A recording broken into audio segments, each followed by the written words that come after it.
الحمد للہ رب العالمین والعاقبۃ للمتقین اما بعد فاعوذ باللہ من الشیطان الرجیم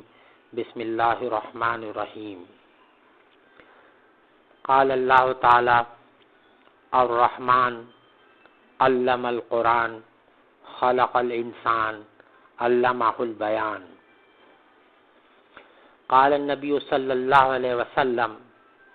خیرکم من تعلم القرآن وعلمہ، تم میں سے بہترین شخص وہ ہے جو قرآن کو سیکھے اور دوسروں کو سکھائے۔ رب اشرح لی صدری ویسر لی امری واحلل عقدۃ من لسانی یفقہوا قولی۔ سب سے پہلے تو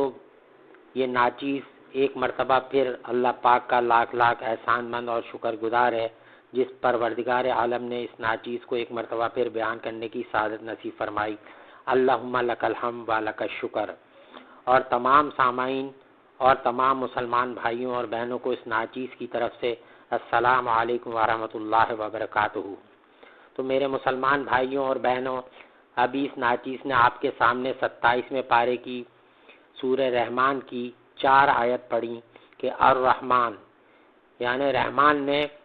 علم القرآن، قرآن سکھایا، خلق الانسان اور انسان کو بنایا، علمہ البیان اور اس کو بولنا سکھایا۔ تو میرے مسلمان بھائیوں اور بہنوں، یہاں پر یہ بات بہت غور طلب اور سمجھنے کی ہے کہ اللہ تعالیٰ کی صفات جو ہے رحمان بھی ہے اور رحیم بھی ہے، لیکن رحیم جو اللہ کی صفت ہے اس کی مثال بالکل ایسے ہے جیسے دریا کی طرح، یعنی اس کی رحمت جو ہے وہ اس طرح سے ہے اس معاملے کے اندر کہ جیسے ایک دریا ہے۔ لیکن اللہ تعالیٰ نے یہاں پہ سورہ رحمان کے اندر جو ہے ابتدا کے اندر ہی جو سورت شروع فرمائی، اس کے اندر اللہ تعالیٰ نے الرحمن کر کے مخاطب کیا کہ یعنی رحمان جو بڑا مہربان ہے، یعنی اس کی رحمت کی کوئی حد نہیں، اتنا مہربان کہ یعنی سمندر کے مانند اس کی رحمت جو ہے وہ برس رہی ہے۔ پھر اللہ تعالیٰ نے فرمایا کہ علمہ القرآن، الرحمن علم القرآن، پھر یعنی قرآن سکھایا، پھر خلق الانسان اور انسان کو پیدا کیا، پھر علمہ البیان، اس کو یعنی پھر اس کو بولنا سکھایا۔ تو اللہ تعالیٰ یعنی اپنی اس صفت کا اظہار کرنے کے لیے اللہ تعالیٰ نے اس صورت کے اندر اور رحمان کا جو لفظ استعمال کیا ہے، اگر اللہ تعالیٰ چاہتے تو یہاں پہ اور بھی لفظ آ سکتے تھے، مثال کے طور پر غفور کا لفظ آ سکتا تھا، کریم کا لفظ آ سکتا تھا، رحیم کا لفظ آ سکتا تھا، ستار کا لفظ آ سکتا تھا، رحیم کا لفظ آ سکتا تھا، لیکن اللہ تعالیٰ نے یعنی اپنی خاص صفت یعنی رحمان کے ذریعے اس صورت کو شروع کیا، اور اللہ تعالیٰ نے فرمایا کہ الرحمن یعنی جو بڑا مہربان ہے، اتنا مہربان کہ جس کی مہربانی کی کوئی حد نہیں ہے، جس کی رحمت کی یعنی سمندر کی طرح جس کی رحمت برس رہی ہے۔ اور اللہ الرحمن علم القرآن، اور پھر اللہ تعالیٰ نے قرآن کو سکھایا کہ پھر خلق الانسان، یعنی اللہ تعالیٰ نے جس طرح اپنا مرتبہ اپنی بلندی کا یعنی یہاں پر اس صورت کے اندر اظہار کیا اور اللہ تعالیٰ نے اس طرف انسان کی توجہ کو یعنی منتقل کیا، تو اللہ تعالیٰ نے ساتھ میں یہ بھی فرمایا پھر کہ الرحمن علم القرآن، پھر اللہ تعالیٰ نے یعنی ویسے ہی جیسے اپنی مخلوق سے جیسے اللہ کی یہ صفت ہے رحمان، اسی طرح اللہ کا وہ کلام جو سب سے پسندیدہ کلام ہے یعنی اللہ تعالیٰ نے وہ قرآن سکھایا۔ پھر خلق الانسان یعنی اللہ کی تمام مخلوقات جو اللہ نے پیدا کی سب بہتر ہے، لیکن سب سے افضل مخلوق جو ہے نا اللہ تعالیٰ نے انسان کو بنایا، اور اللہ تعالیٰ نے یعنی پھر اس کے بعد علمہ البیان، پھر اس کو یعنی بیان کرنے کی اور اس کو بولنے کی صلاحیت اللہ تعالیٰ نے عطا فرمائی۔ تو میرے مسلمان بھائیوں اور بہنوں، یہ اتنی بڑی نعمت ہے کہ اگر ہم ان 4 آیت پہ اگر غور کریں تو انسان کو خود اللہ تعالیٰ کی رحمت سے یعنی ایک وہ ایسا سبق ملتا ہے کہ اتنے ایسے مہربان اور ایسے پروردگار سے اگر کوئی شخص منہ پھیرے تو پھر اس کے لیے کس قدر بدنصیبی کی بات ہے کہ اللہ تعالیٰ چاہتا کیا ہے، اللہ تعالیٰ نے انسان کو کس مقصد کے لیے پیدا کیا ہے۔ اللہ تعالیٰ قرآن پاک میں ارشاد فرماتے ہیں افا حسبتم انما خلقناکم عباسا، کیا تم سمجھتے ہو ہم نے تمہیں بیکاری میں پیدا کیا ہے۔ اور ایک اور جگہ پر اللہ تعالیٰ قرآن پاک میں ارشاد فرماتے ہیں احسب الناس ان یترکوا ان یقولوا آمنا وهم لا یفتنون ولقد فاتنا الذین من قبلہم، کیا لوگ یہ گمان کرتے کہ صرف یہ کہہ کر چھوٹ جائیں گے کہ ہم ایمان لے آئے، ان کو آزمایا نہیں جائے گا، حالانکہ ہم تو پہلے بھی لوگوں کو آزما چکے ہیں۔ جس طرح کہ ابھی اس ناچیز نے آپ کے سامنے حدیث مبارکہ بھی پڑھی کہ یعنی اللہ کے محبوب حضور اکرم صلی اللہ علیہ وسلم نے حدیث مبارکہ میں فرمایا کہ قال النبی صلی اللہ علیہ وسلم خیرکم من تعلم القرآن وعلمہ، تم میں سے بہترین شخص وہ ہے جو قرآن کو سیکھے، یعنی اللہ کی خوشنودی حاصل کرنے کا بہترین طریقہ جو ہے وہ یہ ہے کہ انسان قرآن کو سیکھے، سمجھے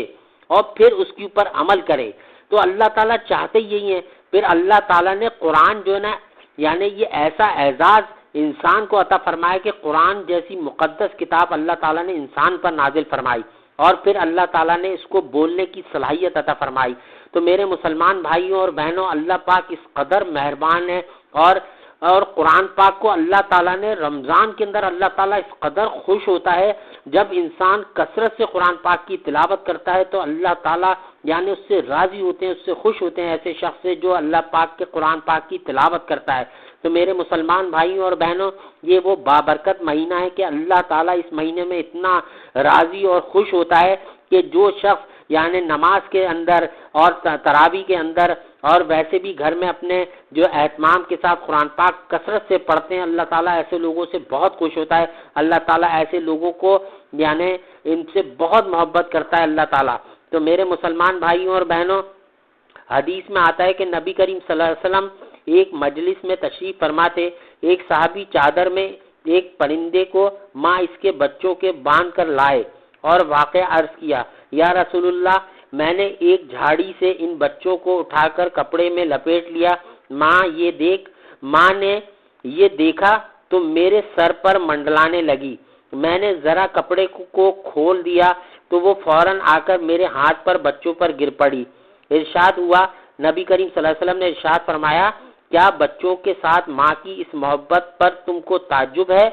قسم ہے اس ذات کی جس نے مجھ کو حق کے ساتھ مبعوث کیا، جو محبت اس ماں کو اپنے بچوں کے ساتھ ہے، خدا کو اپنے بندوں کے ساتھ اس سے بدرجے یعنی اس سے کئی گنا زیادہ محبت اپنے بندوں کے ساتھ ہے۔ تو میرے مسلمان بھائیوں اور بہنوں، ایسا پروردگار جو اپنے بندوں سے اتنی محبت کرنے والا ہو اور پھر ہم اس سے بغاوت کریں، اس سے سرکشی کریں اور اللہ کے احکامات کو نہ مانیں اور اللہ تعالیٰ کی نافرمانی کے اندر اپنے دن کو ضائع کریں، یہ نعمت جو اللہ تعالیٰ نے زندگی کی صورت میں ہم کو دی ہے،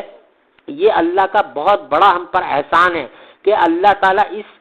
تھوڑی سے عرصے کی زندگی کے اندر اللہ تعالیٰ ہمیں کتنے انعامات اور اکرامات دنیا میں دے رہا ہے اور انشاءاللہ اللہ پاک اپنے فضل و کرم سے آخرت میں بھی عطا فرمائیں گے۔ تو میرے مسلمان بھائیوں اور بہنوں، رمضان المبارک کا بامرکت مہینہ جو ہے وہ اختتام ہونے کی طرف جا رہا ہے، اور اللہ پاک سے دعا ہے کہ اللہ پاک صحیح معنوں میں ہمیں رمضان المبارک کی قدردانی کرنے کی توفیق عطا فرمائے اور اپنے فضل و کرم سے اس کے فیض و برکات مجھ کو کل مسلمانوں کو محض اپنے فضل و کرم سے اللہ پاک ہم سب کو عطا فرمائے۔ روایت میں آتا ہے کہ حضرت عمر رضی اللہ تعالی عنہ جو ہے، روایت میں ہے کہ حضرت عمر رضی اللہ تعالی عنہ سے روایت ہے کہ رسول اللہ صلی اللہ علیہ وسلم کے پاس کچھ قیدی آئے، ان میں سے ایک قیدی عورت دوڑتی پھر رہی تھی، جب وہ کسی بچے کو دیکھتی تو اس کو اٹھا کر اپنی چھاتی سے لگا لیتی اور دودھ پلانے لگتی۔ رسول اللہ صلی اللہ علیہ وسلم نے فرمایا، تمہارا کیا خیال ہے، کیا یہ عورت اپنے بچے کو آگ میں ڈال سکتی ہے؟ ہم نے عرض کیا، خدا کی قسم نہیں۔ آپ نے فرمایا، اللہ تعالیٰ اپنے بندوں پر اس عورت سے زیادہ رحم کرنے والا ہے، جس قدر یہ عورت اپنے بچے پر شفقت کر رہی ہے، اللہ پاک اس سے زیادہ یعنی شفقت کرنے والے ہیں۔ یہ صحیح بخاری اور مسلم کی حدیث ہے۔ تو ایک جگہ پر یعنی حدیث میں آتا ہے کہ ایک شرابی شراب خوری کے جرم میں متعدد بار گرفتار ہو کر آپ صلی اللہ علیہ وسلم کی خدمت میں پیش کیا گیا۔ صحابہ نے اس کی شراب خوری کی وجہ سے اس پر لعن طعن کیا، تو اللہ تعالیٰ کو یہ عمل پسند نہیں آیا، اللہ کی رحمت جوش میں آئی، اس پر اللہ تعالیٰ نے اپنے حبیب محمد صلی اللہ علیہ وسلم کے ذریعے سے صحابہ اکرام کو کہا کہ اس پر لعنت نہ کرو، کیونکہ اس کو خدا اور رسول سے محبت ہے۔ ایک اور حدیث میں ہے کہ ایک دفعہ ایک غزوہ سے حضور اکرم صلی اللہ علیہ وسلم تشریف لا رہے تھے. ایک عورت اپنے بچے کو گود میں لے کر آئی اور عرض کیا یا رسول اللہ صلی اللہ علیہ وسلم، ایک ماں کو اپنی اولاد سے جتنی محبت ہوتی ہے کیا خدا کو اپنے بندوں سے اس سے زیادہ محبت نہیں ہے؟ فرمایا ہاں بے شک ماں سے زیادہ ہے. بولی تو کیا ماں اپنی اولاد کو خود آگ میں ڈالنا گوارا کرے گی؟ یہ سن کر فرتے اثر سے آپ صلی اللہ علیہ وسلم پر گریہ طاری ہو گیا. پھر سر اٹھا کر فرمایا خدا صرف اس بندے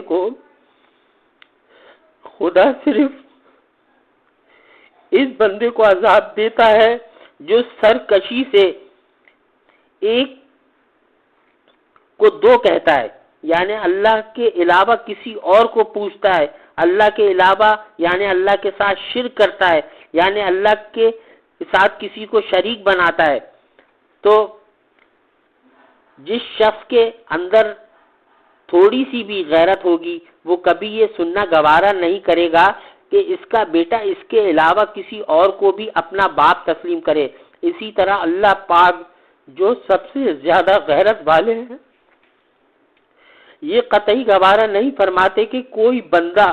اللہ کے علاوہ کسی اور کو بھی اپنا خدا اللہ تسلیم کرے. چنانچہ قرآن پاک کے اندر اللہ تعالیٰ نے اعلان بھی فرما دیا کہ ان اللہ لا یغفر ان یشرک بہ ویغفر ما دون ذلک لمن یشاء. بے شک اللہ تعالیٰ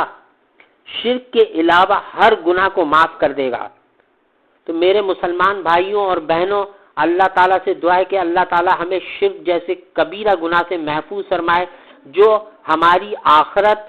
اور دنیا دونوں برباد کرنے کا ذریعہ ہے. کیونکہ اللہ تعالیٰ تمام چیزوں کو معاف فرما دیں گے، لیکن اللہ تعالیٰ قرآن پاک میں ارشاد فرماتے ہیں ان الشرک لظلم عظیم، جس نے شرک کیا یعنی اس نے گناہ عظیم کیا، یعنی یہ اتنا بڑا گناہ ہے کہ اسے گناہ عظیم کہا گیا ہے. تو اللہ پاک سے دعا ہے کہ اللہ پاک ہم سب کو شرک سے محفوظ فرمائے. آج موجودہ دور کے اندر آپ دیکھتے ہیں کہ ہم چھوٹی چھوٹی سی باتوں کے اندر شرکیہ کلمات زبان سے بھی کہتے ہیں اور عمل سے بھی ہم جو نا شرکیہ عمل کر رہے ہوتے ہیں. تو اللہ پاک ہم سب کو محفوظ فرمائے. اللہ تعالیٰ ہم سب کو تمام کبیرہ صغیرہ گناہوں سے محفوظ فرمائے اور اللہ پاک ہم سب کو دائمی محبت عطا فرمائے. کیونکہ میرے مسلمان بھائیوں اور بہنوں یقین کیجئے کہ اللہ کی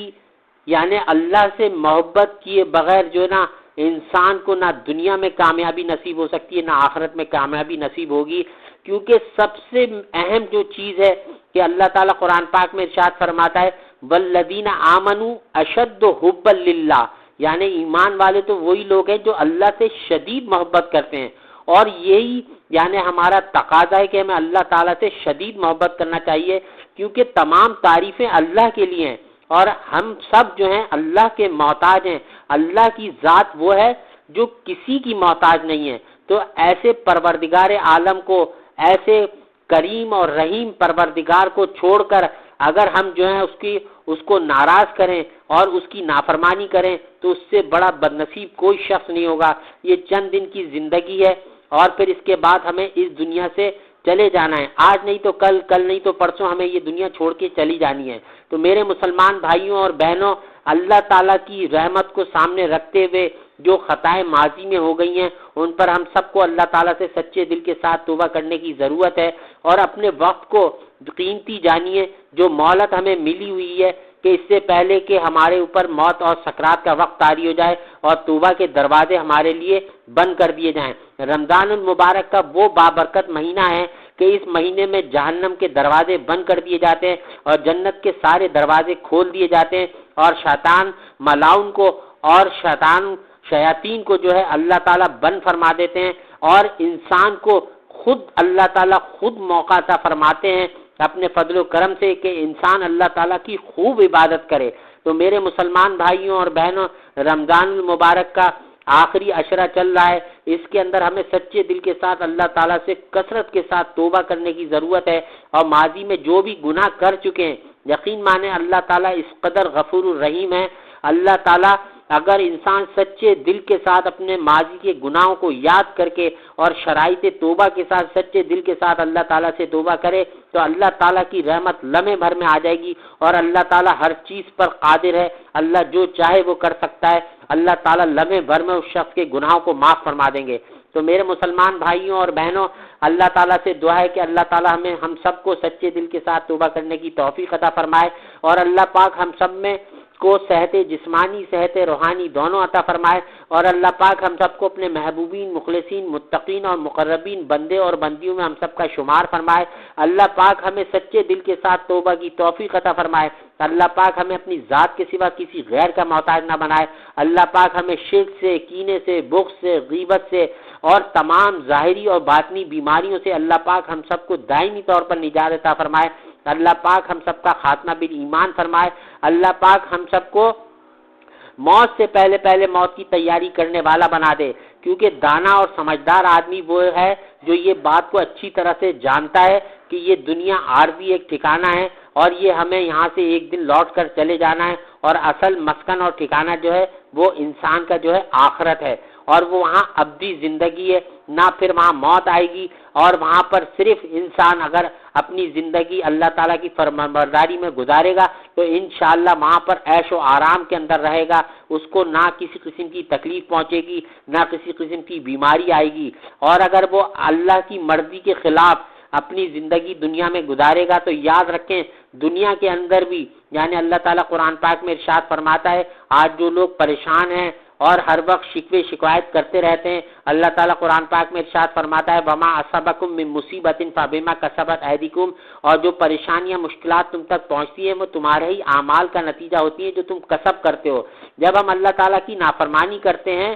ایک گناہ اگر ہم کرتے ہیں تو ہمارے دل کے اوپر، ہمارے قلب کے اوپر ایک سیاہ نقطہ پڑ جاتا ہے، اور جب ہم گناہ کرنا چھوڑتے نہیں ہیں، عادت بنا لیتے ہیں گناہ کرنے کی، تو پھر 1 سے 2 نقطے ہوتے ہیں، پھر 3 نقطے ہوتے ہیں، اس طرح ہلکے ہلکے ہوتے ہوتے انسان کا پورا دل جو ہے وہ جو ہے نا پورا دل سیاہ ہو جاتا ہے، اور انسان اللہ تعالیٰ سے اعلانیہ بغاوت کرنے لگتا ہے، اور اللہ تعالیٰ کے شکوے شکایت لوگوں سے کرنے لگتا ہے کہ کیا میں ہی رہ گیا تھا کہ مجھے اس بیماری میں مبتلا ہو گیا، کیا میں ہی رہ گیا تھا کہ میرے اوپر تندرستگی آئے، کیا میں ہی رہ گیا تھا کہ ہر وقت محنت اور یہ مشقت کرتا رہوں، کیا میں ہی رہ گیا تھا کہ میرے جسم میں کمزوری پیدا ہو جائے۔ تو وہ بندوں سے پھر جو نا اللہ تعالیٰ کی شکوہ شکایت کرنا لگتا ہے، اور اللہ تعالیٰ کو یہ چیز ہرگز پسند نہیں ہے۔ اللہ تعالیٰ قرآن پاک میں ارشاد فرماتے ہیں لَئِن شَكَرْتُمْ لَأَزِيدَنَّكُمْ وَلَئِن كَفَرْتُمْ إِنَّ عَذَابِي لَشَدِيدٌ، اگر تم میری نعمتوں کا شکر کرو گے تو میں تمہیں اور زیادہ دوں گا، اور میری نعمتوں کی ناشکری کرو گے تو یاد رکھو پھر میرا عذاب بڑا شدید ہے۔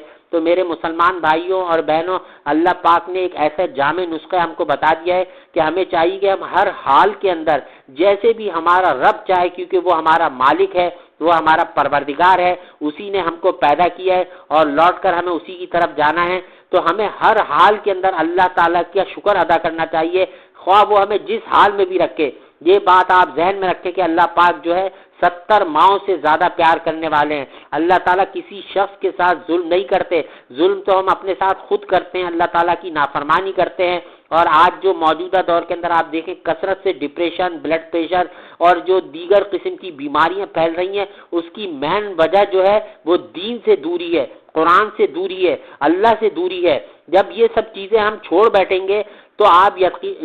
بتائیے، خود سوچئے کہ پھر ہم پر مصائب اور پریشانیوں کی بوچھار آئے گی کہ نہیں آئے گی، پھر ہم مصائب اور پریشانیوں میں مبتلا ہوں گے کہ نہیں ہوں گے، پھر ہم یقین مانیں ہماری روزی جو ہے وہ تنگ ہو جائے گی، ہمارے گھر کے اندر ہماری اولاد جو ہے وہ نافرمان ہو جائے گی، ہمارے لوگ جو رشتہ دار عزیز و قارب ہیں وہ ہم کو چھوڑ دیں گے۔ یہ سب کیوں ہوگا؟ یہ اس لیے ہوگا کہ جب ہم اللہ تعالیٰ کی نافرمانی کرتے ہیں تو اللہ تعالیٰ ہمیں ڈھیل دیتا رہتا ہے، لیکن جب وہ پکڑنے پر آتا ہے تو ان بطش ربک لشدید، اللہ کی پکڑ جو ہے وہ بہت شدید ہے۔ اللہ تعالیٰ کی پکڑ سے اللہ پاک ہم سب کو محفوظ فرمائے اور اللہ تعالیٰ ہم سب سے راضی ہو جائے۔ اللہ تعالیٰ ہمیں خوب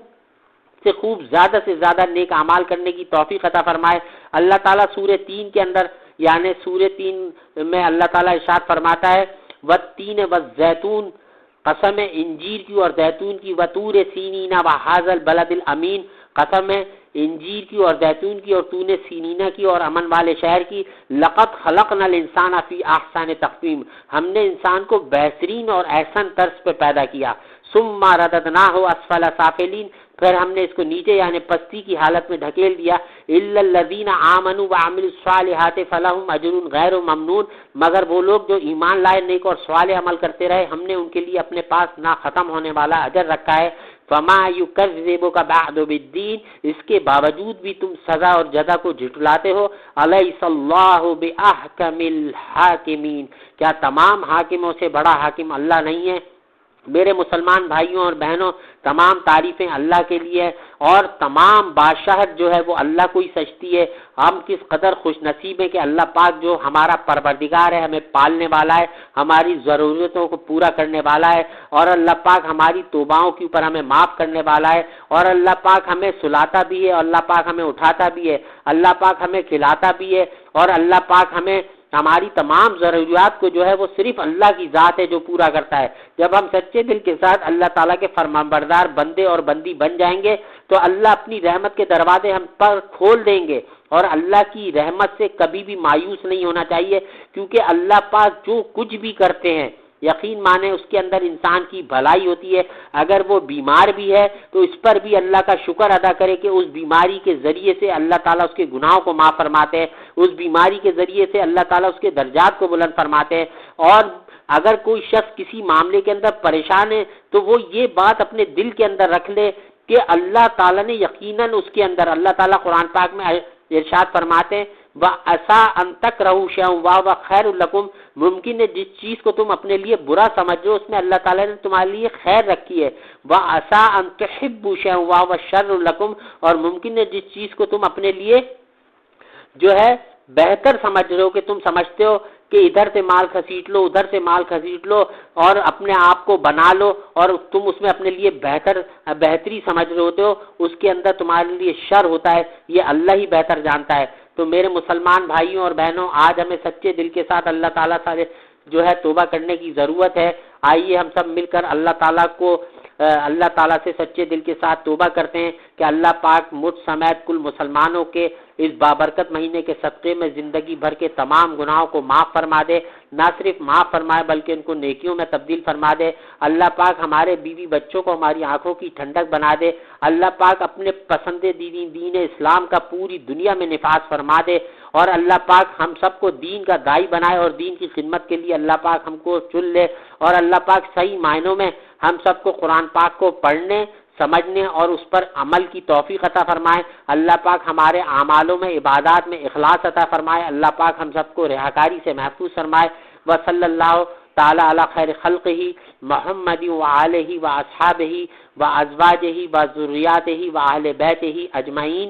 آمین۔ وآخر دعوانا ان الحمد للہ رب العالمین۔